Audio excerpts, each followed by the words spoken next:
Tara, samahan niyo akong mag-ani sa bukid. Pasensya na akong magalaw ang ating video kasi yung daanan ang tinitingnan natin at baka mahulog tayo sa maling tao. Sa baba at masasaktan lang tayo. Maagang maaga ay nauna na nga si Mama at sinamahan na rin siya ni Papa na mag-ani. Ay! Sinabihan ako na yung armas ko raw pang-ani ay nasa dulo pa ng bukid kaya kunin muna natin. That big building is the Strelan Hotel Hongduan and you can check their Facebook page for more information. And look at the view naman. Ay hala, bakit hindi nipakita yung buong view? But you always see it in my upcoming videos. And here we are. Ito yung upuan na pinapakuha. And yung pang-ani sa baba. Ayan. Naglagay nga pala ako ng tape sa aking daliri para hindi masugatan, which is mali pala yung pagkalagay ko kasi dapat yung duluhan lang. So yan, pumili muna ako ng gagamitin ko. Ang tawag pala sa amin dyan ay gamulang. Matagal na yung gamulang sa amin kaya nagkaganyan na yung kulay. Ayan, and after kong makapili, kinuha ko na rin yung upuan and balik na sa pwesto o dun sa ating pag-aanihan. Sabi ni Mama, simulan ko muna dito sa gilid kaya dito na nga ako nagsimula. Baka kasi sabihin ng mga dyan na ang OA at nakabota pa ako tas sa gilid lang pala ako mag-aani. Well, nasa tao naman kung gusto pa niyang mag-heels o di go. Walang basagan ng trip. Nilapitan na nga ako ni manager para ma-check ang aking gawa at good job naman daw ako. Char! Though, aaminin ko na yung skill ko is hindi yung pang may sahod na mag-aani. Ever since, hindi ko na-try na makipag-arawan sa bukid kasi kailangan din naman ng tao sa amin kaya tumutulong na lang ako. Na-amaze nga ako sa mga kaedad ko noon na nakikiarawan at sumasahod pandagdag ng allowance at minsan pa nga nainggit ako kasi may pera sila. Pero kahit papaano, sa parents din naman namin galing ang allowance namin kaya parang yun na rin ang sahod namin. Actually, after how many years, ngayon lang ulit ako tumulong dito sa bukid. Dumungaw na nga ang aking pamangkin at tinawag ata ang kuya niya kaya bumaba sila. Ito na nga ang mga naani namin at pagsasama-samahin ni Mama. Ang tawag namin sa bungkos ng palay ay botok. Hello everyone! Hi guys! Hey guys! Hi guys! Sunanit ako.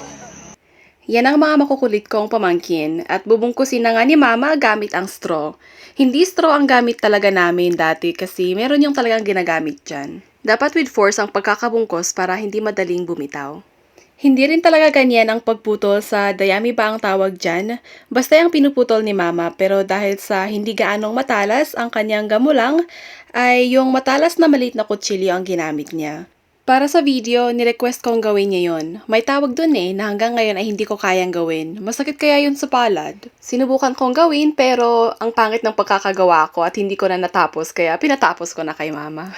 Habang binubungkos ni Mama ang pangalawang botok, ito yung sinasabi ko kanina na dapat yung duluhan lang ang nilagyan ko kasi yung tumatama, yung duluhan, hindi ko lang ma-focus dito sa video. Pinaabot ni Mama ang kanyang gamulang at pinaba ang kanyang long sleeve. Ano kami gumawa sa di? Nakaibot ka kayo ng sisiko. Adi kami mo. Adi kami yung pipito. Promise. Okay. Alita sa Aaron. Marugita. Ganun. Parang ang dali niya tignan pero medyo tricky siya gawin. And back to anihan na tayo. Ayan, di na po tayo sa gilid lang at kinamit na rin natin yung upuan. Pinakuha na rin namin yung isa pang upuan sa mga pamangkin ko para may magamit din si Mama. Umalis na rin pala si Papa at dalawa na lang kami ni Mama. Sadly, in today's generation, wala na masyadong pumupunta sa bukid. Ang hirap maghanap ng kasamang mag-aani. Hindi lang sa pag-aani actually, kahit sa pagtatanim at sa iba pang gawaing bukid, kahit pa may sahod yan. Nilapitan na nga ako ni Mama at pinungkos niya ang mga naani. Nakikinig pala siya ng Laughingly Yours Bianong na pina-download niya sa kapatid ko.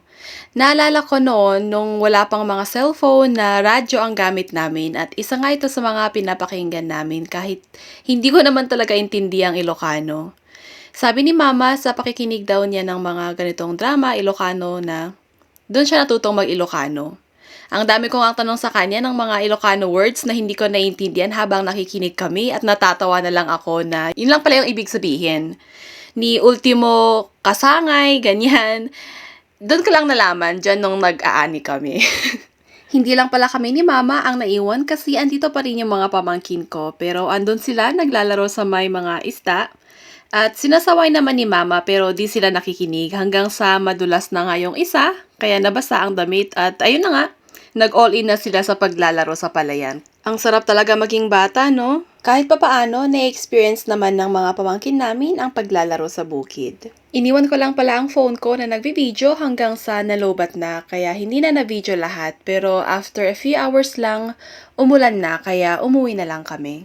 Kahit papaano, nakatulong ng konti sa bukid. At hanggang dito na lang muna ang ating vlog and see you on the next one in Anything Life with Maricel. Bye!